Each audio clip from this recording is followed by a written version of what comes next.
Vinatieri now for the point after. And he takes off with it. It's a fake. And Hill running right through it. So he got free of one tackle but couldn't do a whole lot else. And he is not going to get in there. He stopped short of the goal line, and the lead is going to stay right where it is. Partner, that type of a lead, and they're going to fake it from the 15 to try and pick up a 2-point play instead of kicking it through the post. Come on, man. Put that in mothballs. Come on. Come on. Don't do that. Put that in mothballs? Yeah, preserve that. That's an ancient relic. Faking it. I can understand. You want to rub it in a little. You fake it when you snapped it from the 3.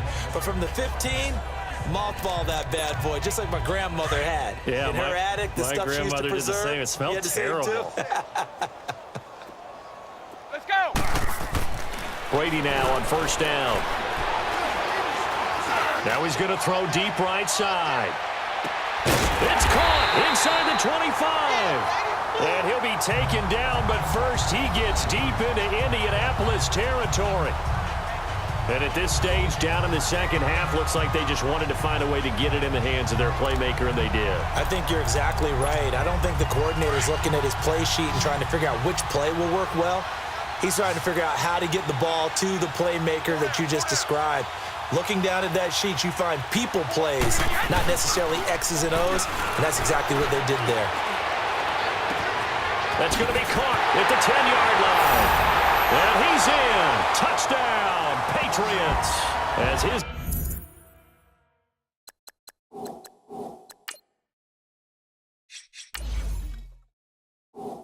guys are in for 6, and the Patriots get a score closer. And that, boys and girls, is an NFL record 6th touchdown reception. The record has stood since 1950. What a game.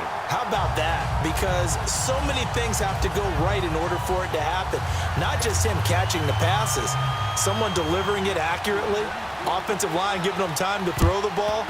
A true team record, but he stands above it because he was on the receiving end of so many great plays. Well, fourth quarter, they felt like they needed the football back. Unfortunately, they couldn't get it. And I know we brought analytics into the game, and someone has said here that the data says that when a team's expecting an onside kick, 80% of the time, the team expecting it, they do actually recover the ball, which is what we saw here. I just wonder if that number is much more of a anecdotal type of a number. Kind of like when the coaches tell us, well, when you score on special teams, 93% of the time you win the game. I'm still waiting to see that number is empirical. Bottom line, they want to keep this clock rolling, so they'll take that one right there. They just want to keep falling forward, and they want to put the onus on the big fellas up front in order to bring this one home.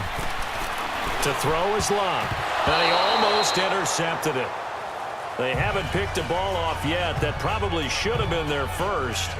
And it's third down now.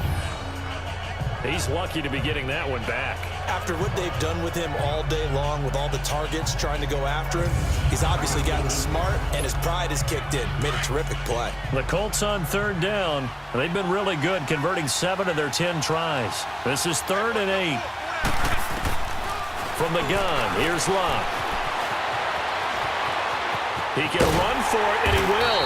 And he'll get it down on the play to the 37. The decision to tuck and run gets him 3, but that's not enough. Now it's 4th.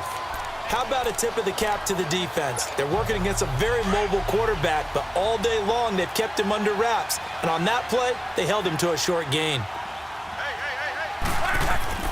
Here we go on 4th. Locke. And he's got his man Hilton. And he's got this down almost to the 20 before he's dropped.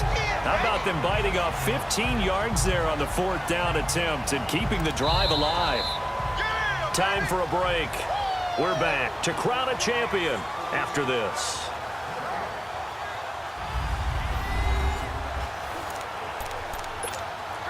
So the Colts in possession of the football as we get you reset.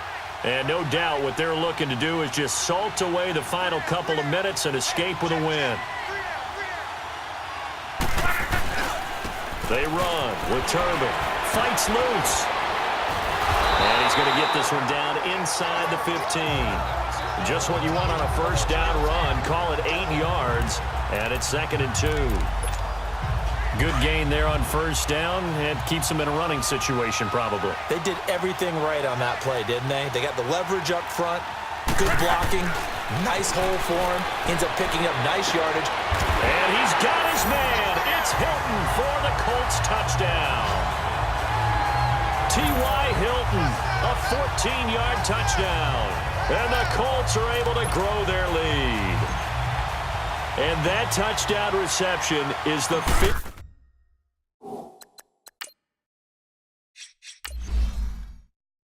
For him in this game, and that ties the NFL record. And a record that's held up since 1950. This is another person that's tied it, but think about this. Bob Shaw said it in 1950.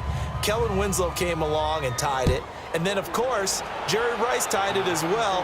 And finally, we're seeing it here one more time. Phenomenal. Spins by. Oh, now he bowls him over. Philip Dorsett by himself. 20. And he brings this one all the way back. So definitely good for the individual stats. Maybe not.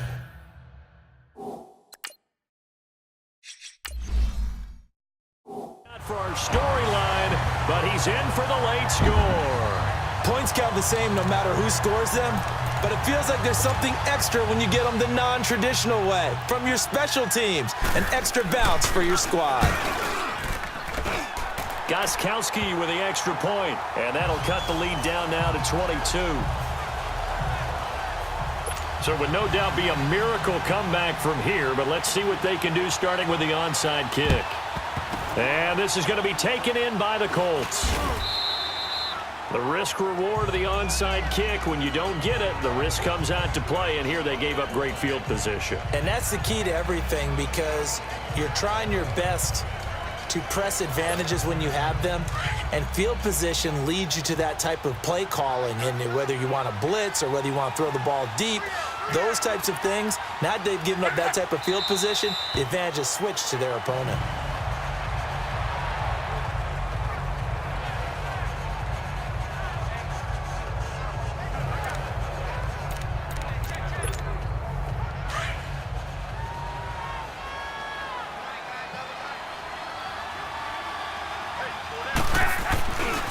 They'll run it now with Turbin. Oh, look at the juke.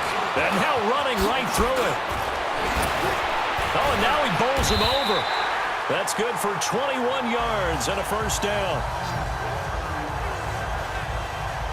This defense, Charles, they have unraveled here in the fourth. In a sense, it's like they're being pressed, like in a basketball game, and they just can't get the ball over half court. I mean, no matter what they do, they can't get off the field. They can't slow them down. They're just going up and down the field against them. Yeah, unraveling would be a perfect word for them.